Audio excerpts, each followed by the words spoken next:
नमस्कार।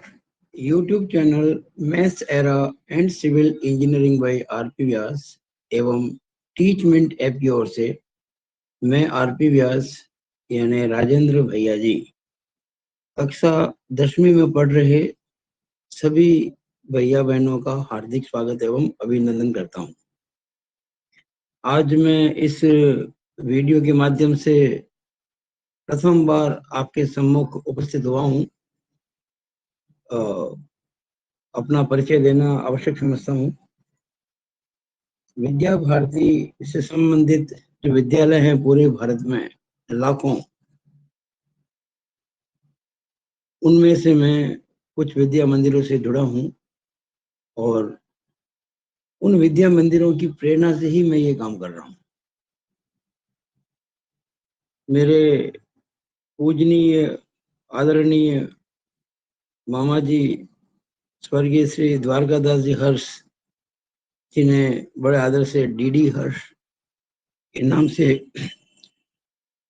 पूरे क्षेत्र में पहचाना जाता है, जो चलते फिरते शब्दकोश थे, जिनको प्रोफेसर वीवी जॉन ने मूविंग एनसाइक्लोपीडिया कहा था, जो कि उस वक्त जोधपुर विश्वविद्यालय के वाइस चांसलर थे। उनकी प्रेरणा से मैं ये काम कर रहा हूँ।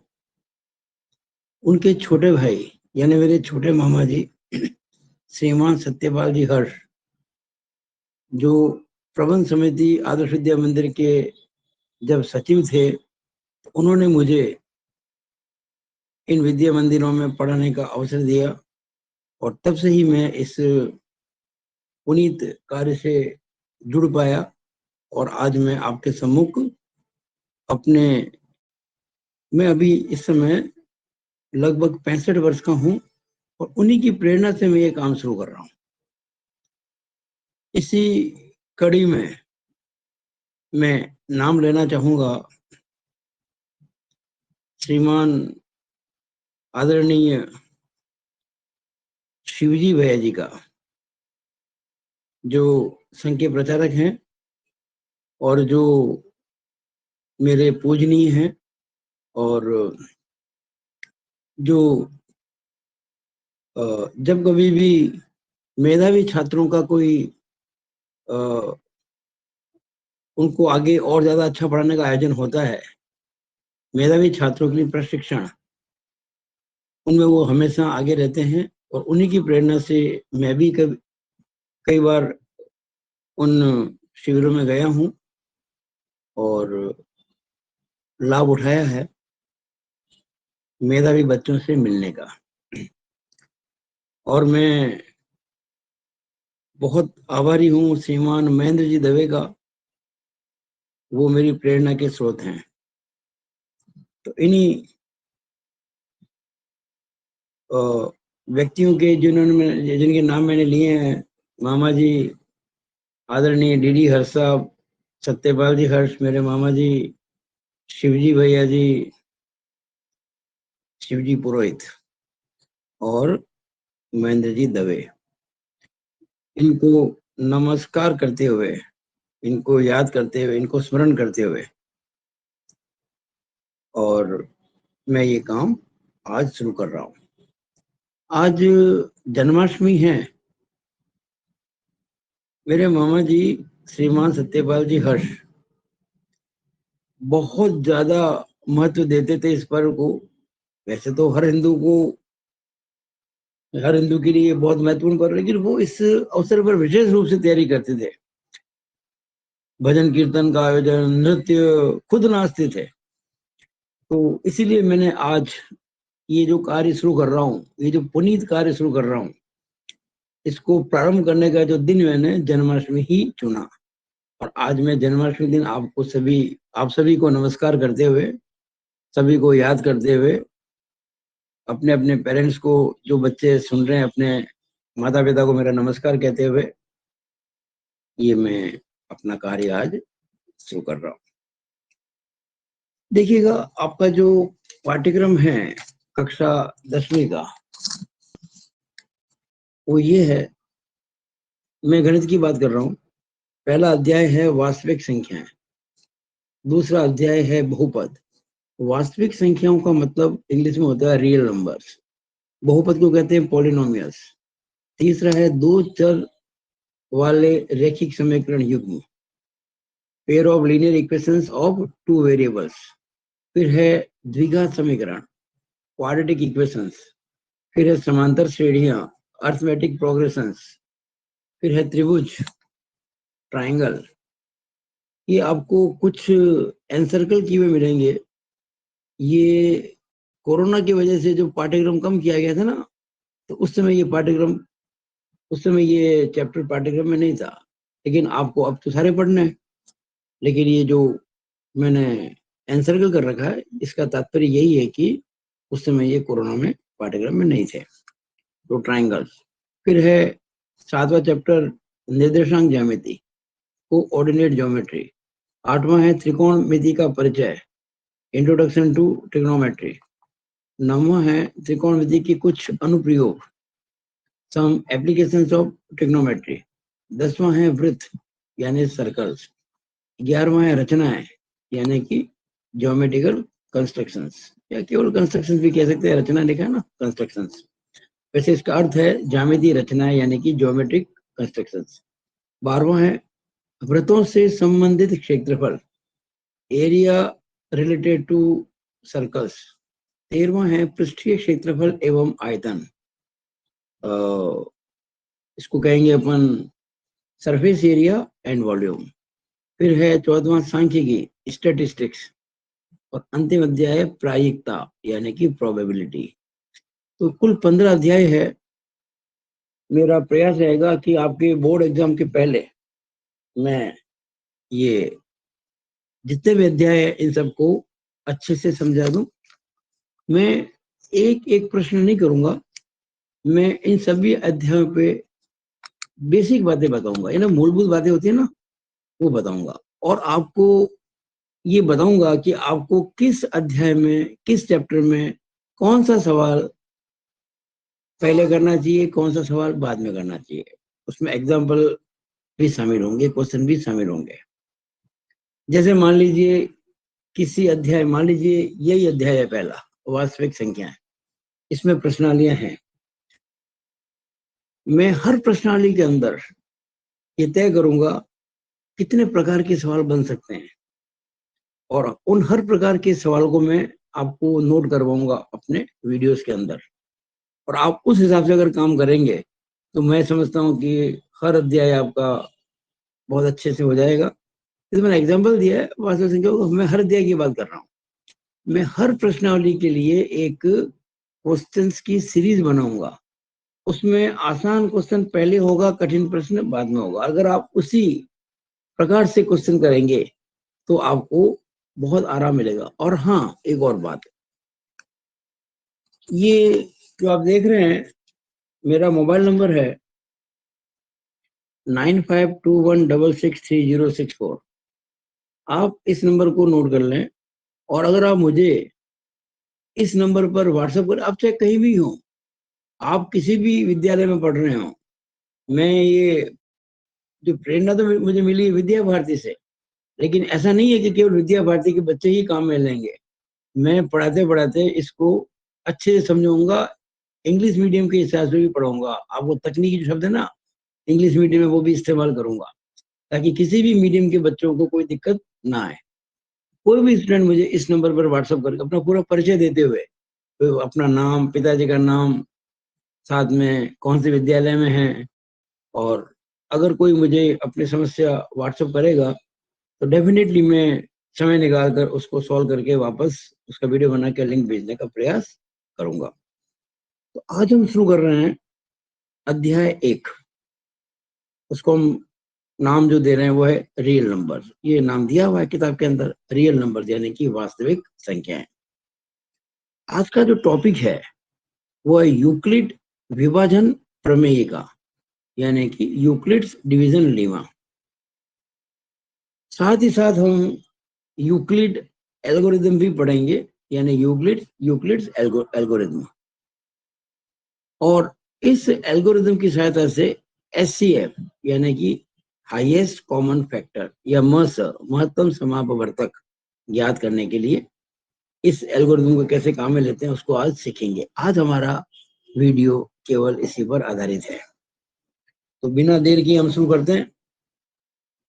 सबसे पहले जब मुझे आपको समझानी है यूक्लिड विभाजन प्रमेय का, यानी कि यूक्लिड्स डिवीजन लीमा, तो आपको एक छोटा सा एग्जांपल देता हूं। जैसे मान लीजिए आपने 17 के अंदर भाग लगाया 6 का। छोटी क्लास की बातें बता रहा हूँ आपको। अच्छा, मैं हर चैप्टर में ऐसी बेसिकली पढ़ाई करूंगा। अगर इन वीडियोस को आप ध्यान से देखेंगे, बेसिक्स आपके सारे क्लियर हो जाएंगे। मैं जो भी फॉर्मूले काम में लूंगा उनको समझाऊंगा भी, और जहां तक होगा उन फॉर्मूलों को सिद्ध भी करूंगा। आप अगर 17 में 6 का भाग लगाएं तो हम कह सकते हैं कि 6 दूनी 12, कितने बचे? 5। अब हम ये जो 17 है ना, इसको ऐसे ले सकते हैं 6 इंटू 2 प्लस 5। कोई समस्या ही नहीं इसके अंदर, होता ही है। 6 इंटू 2 12 प्लस 5 17, 17 सही है।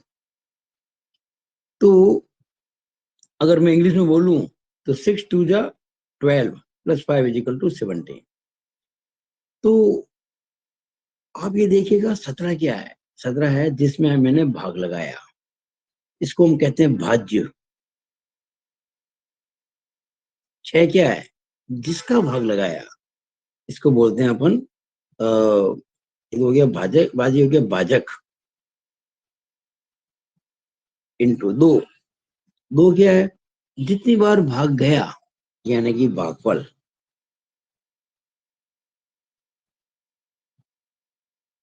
प्लस 5 क्या है? जो शेष बचा, यानी कि शेषफल।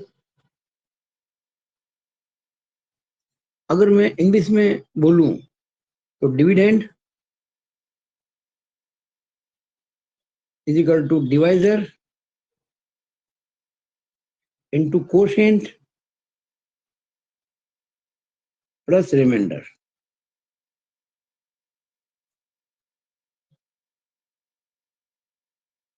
तो हम क्या कहते हैं कि ये जो भाज्य है इसको अपन ए कह देते हैं, भाजक को बी कह देते हैं, भागफल को क्यू कह देते हैं, और रिमाइंडर शेषफल को आर कह देते हैं। यानी हम ऐसे कहेंगे A is equal to B Q plus R, A is equal to B Q plus R. और यही यूक्लिड विभाजन का है, यूक्लिड्स डिवीजन लेमा। मेरे ख्याल से इस उदाहरण के माध्यम से आपने इसको अच्छे से समझ लिया होगा। अब ए और बी, ए यानी कि जिसमें भाग लगाया, बी यानी जिसका भाग लगाया, ये दोनों जो हैं ए व बी, ये धनात्मक पूर्णांक हैं। ध्यान रखना, धनात्मक पूर्णांक यानी कि पॉजिटिव इंटीजर्स, पॉजिटिव इंटीजर्स। ए और बी धनात्मक पूर्णांक हैं। और एक और बात देखेंगे आप अगर ध्यान से, ये जो 5 है ये कभी भी 6 के बराबर नहीं हो सकता या 6 से बड़ा नहीं हो सकता। अगर ये 6 होता तो फिर ये एक बार भाग और जाता। भाई जब आप 6 का भाग लगाए ना, तो शेष पर कभी 6 तो नहीं बचेगा। आप अच्छे से जानते हैं, हम जिस संख्या का भाग लगाते हैं शेषफल जो बचता है उससे कम ही होता है, और कम से कम वो क्या हो सकता है? 0, अगर भाग पूरा चला जाए तो ये जो 5 है ये हमेशा 6 से कम होगा। ये यहाँ जो है ना, ये 6 से कम होगा। 6 से कम 5 भी हो सकता है, 4 भी हो सकता है, 3 भी हो सकता है, 2 भी हो सकता है, 1 भी हो सकता है, 0 भी हो सकता है। 0 कब होगा? जब भाग पूरा पूरा चला जाए। जैसे मान लीजिए मैंने क्या, 18 के अंदर मैंने 6 का भाग लगाया, तो 6 थी 18 और यहाँ 0 बचा। 18 बराबर 6 इंटू 3 प्लस 0। तो डेफिनेटली जिसका भाग लगाते हैं ना, उससे ये हमेशा कमी होगा। इस बात को हमेशा ध्यान रखें। ये जो एल्गोरिथम है, ये जो सॉरी अपनी लीमा है, डिवीजन लीमा, इसमें जो आर होता है ना, ये आर रिमाइंडर, ये हमेशा लेस देन या इक्वल टू बी होता है। जिसका भाग लगाते हैं ना, उससे होता है। ये पक्का ध्यान रखें आप। ये कुछ आवश्यक बातें हैं जो आपको मैं बता रहा हूँ। एक तो ए और बी धनात्मक पूर्णांक है, और एक जो शेषफल बचा है आर, वो हमेशा बी से या तो छोटा होगा या बी के बराबर होगा। और आर का जो न्यूनतम मान होगा, आर का न्यूनतम मान, मिनिमम वैल्यू जो आर की होगी, हमेशा 0 होगी। कब? जब बी का भाग, जब बी का भाग ए में पूरा पूरा चला जाए, पूरा पूरा जाता हो। जब बी का भाग ए में पूरा पूरा जाता हो, तब हम कहेंगे जो रिमाइंडर होगा उसका मान 0 होगा। ये आज मैंने आपके लिए शुरुआत की है। किससे? यूक्लिड विभाजन प्रमेय का, Euclid's division Lima. A is equal to BQ plus R, where A and B are positive integers and R is always less than or equal to B. ये बातें आपको मैंने समझाई। अब हम आज का जो हमारा ये वीडियो है, वो एचसीएफ निकालने पर है। एचसीएफ हाईएस्ट कॉमन फैक्टर निकालने पर है। दो संख्याओं का या तीन का या ज्यादा का एचसीएफ निकालने के लिए हम इस यूक्लिड डिवीजन लीमा को किस तरह से प्रयोग में लाते हैं, इस पर मेरा ये आज का वीडियो है। अब जब हम एचसीएफ निकालना चाहते हैं दो या ज्यादा नंबरों का, तो सबसे पहले तो मैं आपको बताना आवश्यक समझता हूं कि एचसीएफ होता क्या है। देखिए, मैं आपको पहले ही कह चुका हूं, मैं बेसिकली पढ़ाऊंगा, मैं हर वो चीज समझाऊंगा जिसके ना समझने के कारण बच्चे गलती करते हैं। तो एचसीएफ जो होता है, मैं थोड़ा शॉर्ट में बता दूं इसको। एचसीएफ इसे कहते हैं हाईएस्ट,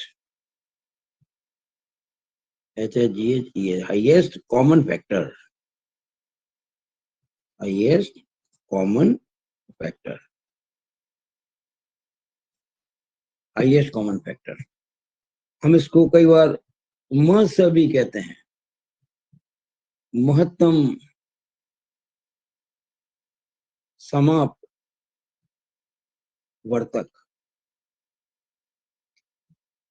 अगर मैं संधि विच्छेद करूं तो महत्तम प्लस सम प्लस अपवर्तक, अपवर्तक।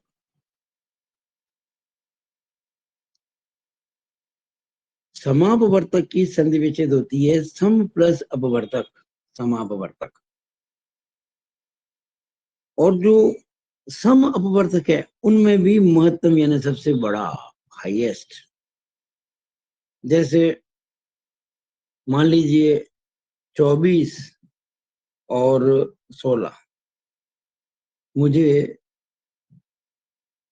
इनका एचसीएफ निकालना है। मुझे 24 और 16 का एचसीएफ निकालना है। मैं क्या करूंगा? मैं पहले इस बेसिक बात से समझाना चाहूंगा एचसीएफ के बारे में, फिर मैं यूक्लिड डिवीजन लीमा का प्रयोग करूंगा।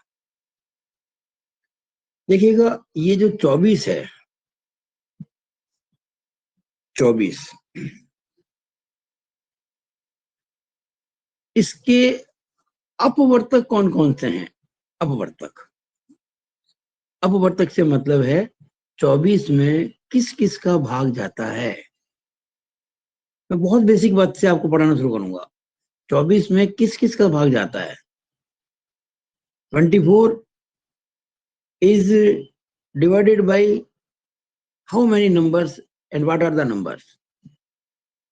सबसे पहले तो 1 का भाग जाता है 24 बार, 2 का जाता है 12 बार, 3 का जाता है 8 बार, 4 का जाता है 6 बार, फिर 5 का भाग नहीं जाता, 6 का जाता है 6 चौके 24 4 बार, 7 का नहीं, 8 का जाता है 8 3 24, 9 का नहीं, 10 का नहीं, 11 नहीं, 12 का जाता है 12 दूना 24, और फिर सीधा 24 ही आएगा।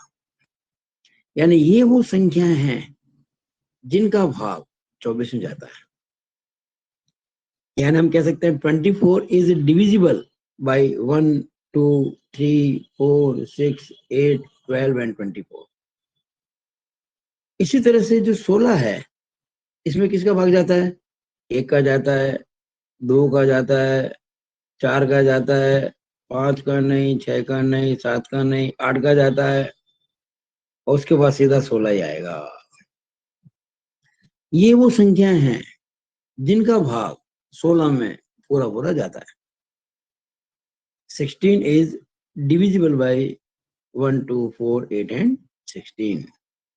तो ये 24 के अपवर्तक हो गए। दीज आर हम कहेंगे इसको factors of 24। These are factors of 16। अब हमने अपवर्तक तो निकाल लिए, फैक्टर निकाल लिए। अब सम यानी कि समान ऐसे अपवर्तक जो ये 24 के भी हैं और 16 के भी हैं। तो देखो, एक दोनों मारा, मैं घोड़ा कर देता हूं, एक 2 भी आ रहा है दोनों में, 3 नहीं आ रहा है, लेकिन 4 आ रहा है, 8 भी आ रहा है।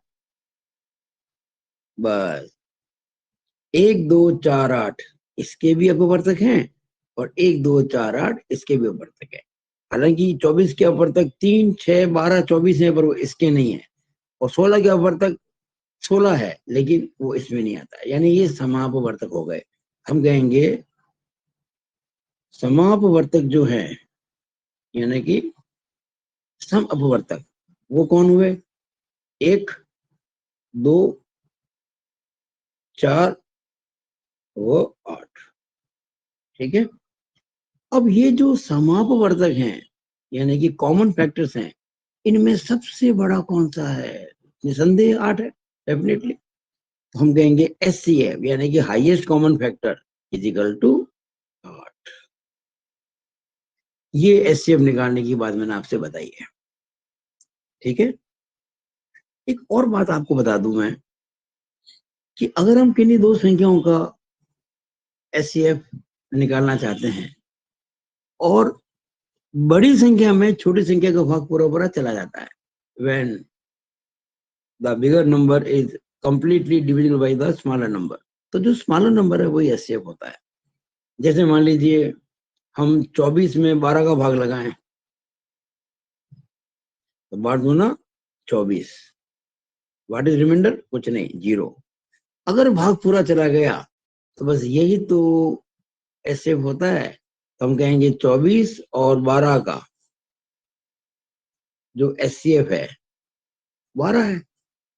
अगर हम कहें कि 8 और 2 का HCF, तो 8 में 2 का भाग लगाया, 2 चौक 8, शेष पर 0। तो हम कहेंगे 8 व 2 का HCF बराबर 2। खास बात आप क्या देख रहे हैं, विशेष बात क्या देख रहे हैं, कि जब HCF होता है ना, उससे जब भाग लगाते हैं तो शेष पर 0 बचता है। ये बड़ी इंपॉर्टेंट बात है, ये बहुत महत्वपूर्ण बात है। हम इसी को काम में लेकर अब यूक्लिड डिवीजन लेमा की मदद लेंगे और 2 या ज्यादा संख्याओं के लस मस यानी कि HCF निकालेंगे। तो पहले मैं आपको निश्चित कर दूं इस बात को लेकर, आपको एक बात बता के, जैसे कि मैंने आपको कहा है कि जब भी मैं कोई वीडियो बनाऊंगा, उस वीडियो से संबंधित जो सवाल होंगे वो आपको मैं नोट करवाऊंगा, उनको आप करें। आपकी किताब का जो पहला अध्याय है, उसकी जो पहली प्रश्नावली है, उसमें एग्जाम्पल जो पहला और क्वेश्चन भी पहला, ये 2 आप कर लें तो आज का वीडियो आपको पूरा अच्छे से समझ में आ जाएगा। एग्जाम्पल 1 और क्वेश्चन नंबर भी 1, ये हम आपको कह सकते हैं इस वीडियो के अंदर रहेगा। तो मैं आपको एक आध समझा देता हूँ ताकि आपको समझ में आ जाए कैसे करते हैं। देखिए, जो एग्जाम्पल एक है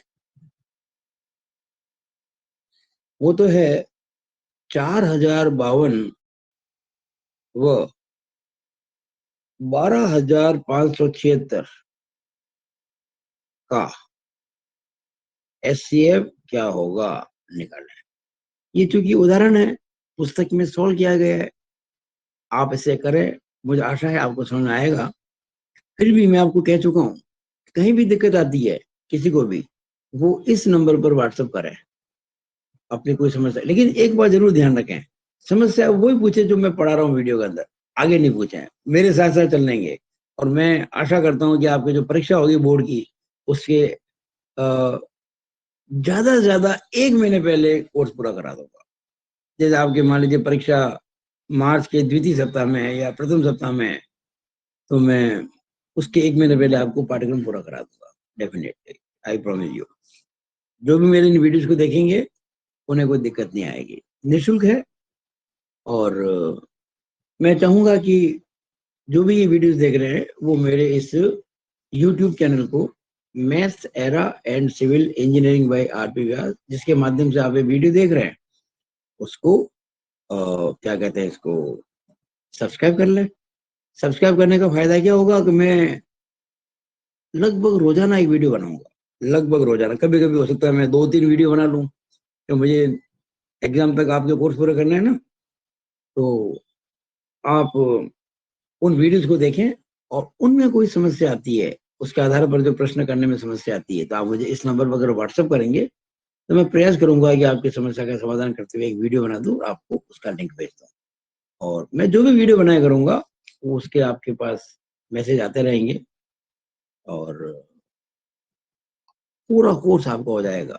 ये एक तरह से फ्री में कोचिंग हो गई, और जो आपको मटेरियल में दूंगा वो बहुत शानदार होगा, और आप 100% यानी कि 100% मार्क्स भी लेके आ सकते हैं। आगे शुरू करते हैं। और जो क्वेश्चन नंबर 1 है आपकी पुस्तक का पहले प्रश्नावली का, उसमें 3 भाग हैं, पहला, दूसरा और तीसरा। पहले भाग में आपको 135 का और 225 का एचसीएफ निकालना है। दूसरे भाग में 196 और 38,220 का एचसीएफ निकालना है। और तीसरे भाग में 867 और 255 का एचसीएफ निकालना है। तो मैं इनको निकालने की जो प्रक्रिया है वो स्पष्ट कर देता हूँ। बोर्ड की परीक्षा में आपको बिल्कुल वैसे ही करना है। देखिएगा, पहला 135 और 225, हमें इसका एचसीएफ निकालना है। क्योंकि वो जो प्रक्रिया थी ना, ये जो मैंने आपको तरीका बताया था, ये बेसिक बात थी। जैसे 24 के ये मल्टीपल्स हैं, 24 के ये फैक्टर्स हैं, ये 16 के फैक्टर्स हैं, 24 कितने निकल गए। अब आप इस प्रकार से निकालने बैठेंगे 135 के, 196 के, तो बहुत समय लगेगा, तो पॉसिबल नहीं है कि हम ये वाला मेथड फॉलो करें। हालांकि बेसिक यही है, महत्तम सम अपर तक समझाने के लिए इससे अच्छा तरीका कोई दूसरा हो नहीं सकता, इसलिए मैंने आपको समझाया। लेकिन हम इसको अप्लाई हमेशा नहीं कर सकते, ये केवल समझने के लिए है। अप्लाई करने के लिए यूक्लिड्स डिवीजन लीमा होगी, जिसको मैं काम में लूंगा। वैसे एक तरीका और भी है, जो अभी मैं विषय से भटक करना नहीं चाहता। वो हम इसमें हर एक जिन 2 संख्याओं का एचसीएफ निकालना है ना, उनको हम घातांक के रूप में लिखते हैं, और उसके बाद में निकालते हैं। वो भी तरीका है, लेकिन अभी मैं उस विषय पे नहीं आ रहा हूँ, उस बिंदु पे नहीं आ रहा हूँ। आप ये देखें कि 135 और 225 का हमको एचसीएफ निकालना है। इसमें छोटा कौन है? 135। तो लिखिए आप, 135 छोटा है 225 से, ये पहले लिखिए, ये बताना जरूरी है। अब आप 225 के अंदर 135 का भाग लगाएंगे। 135 का भाग जब लगेगा तो 2 बार तो जाएगा नहीं, 2 बार करते 270 हो जाएगा, तो एक बार ही जाएगा। 135 कम 135, क्या बचेगा? 0, 9, 90 बच जाएगा। तो यहां हम एक लिख देंगे साइड में कि 225 A is equal to B Q, 135 into 1 plus 90, देखा ना, A is equal to B Q plus R, ये वो A is equal to B Q plus R, ये वाला हमने कहा में लिया, लिख दिया 225 बराबर 135 इंटू 1 प्लस 90।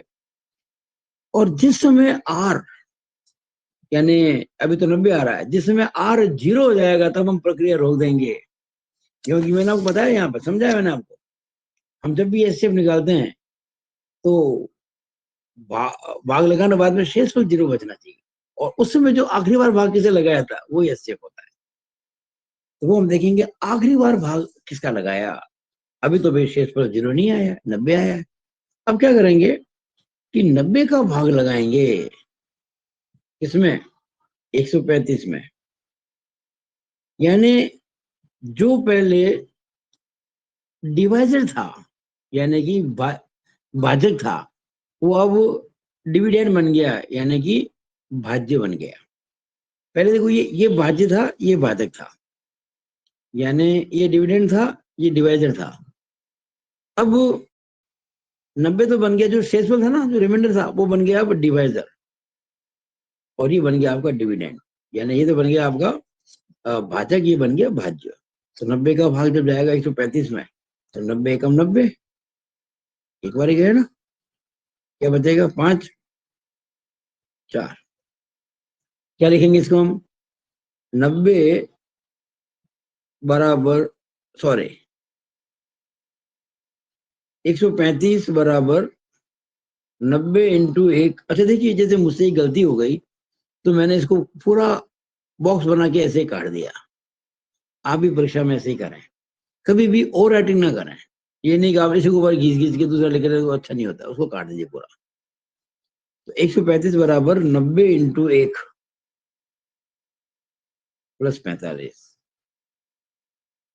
अभी भी शेष पर हमारा 0 नहीं आया, इसका मतलब हमें ये विभाजन की प्रक्रिया जारी रखनी है।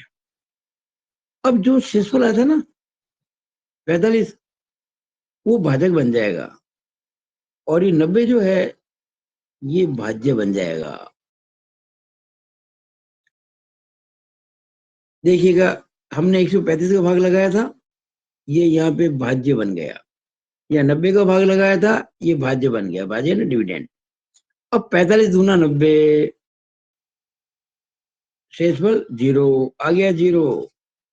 शेषफल 0 आते ही रुक जाना है, और आखिरी बार भाग किसका लगा है? 45 का, अर्थात 45 ही 135 और 225 का एचसीएफ है, यानी कि हाईएस्ट कॉमन फैक्टर है। इसको ऐसे लिखेंगे आखिर में, 90 is equal to 45 into 2 plus 0। अब यहाँ रिमाइंडर यानी कि शेष में 0 आ गया, हम लिखेंगे अतः, ऐसे लिखेगा इस प्रकार से, इट इम्प्लाइज, अतः 135 व 225 का हाईएस्ट कॉमन फैक्टर बराबर किसका भाग लगाया आखिरी बार हमने? 45 का, यानी ये हमारा आंसर आ गया। इस प्रकार से जब आप परीक्षा में प्रश्न करेंगे हल, तो आपको पूरे अंक मिलेंगे, बिल्कुल भी अंक कहीं से कटेगा नहीं। अब मैं अंतिम इसमें एक सवाल कर देना चाहता हूं, ये 30 वाला भाग, इसके अंदर 30 वाला, 30 में आप देखेंगे जो 867 है, क्या इसमें 867 और 255, 867 एवं 255,